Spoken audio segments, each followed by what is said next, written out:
Minä olen Lukko. Mä oon Amps ja restauraanin avannut. Tänään näytän teille, kuidas jõulukeeksi teha. Meil on jahu, soola, võid, kaneeli, suhkur ja kakaod ja rosinad ja erinevaid muid maitseaineid. Alustan sellega, et me sulatame võid. Sulatud võiga peab ette vaatama. Nüüd me paneme rosinaid. Kui meil jätkub ikka. Tuleb segada, et ilusti rosinad võiga kokku saaks.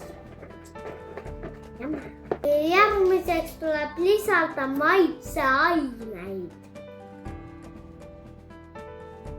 Ja veel natuke vürtsi. 1 lusikatäis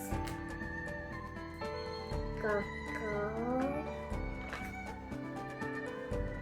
suhkrut natuke,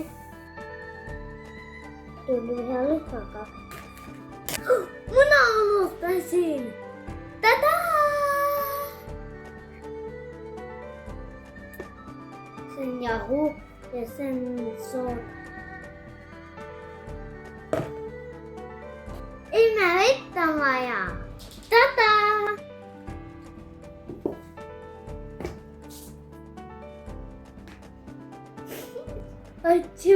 Tegijatel juhtub, veidi maitsen.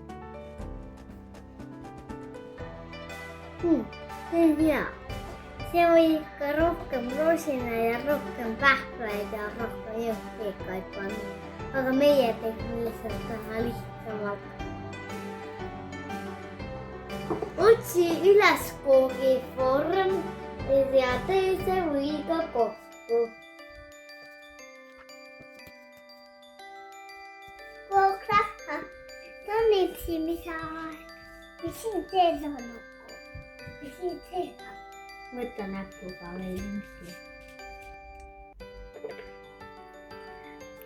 Tämä söi piipakookin aina. Nipsi sillä piipakookin aina.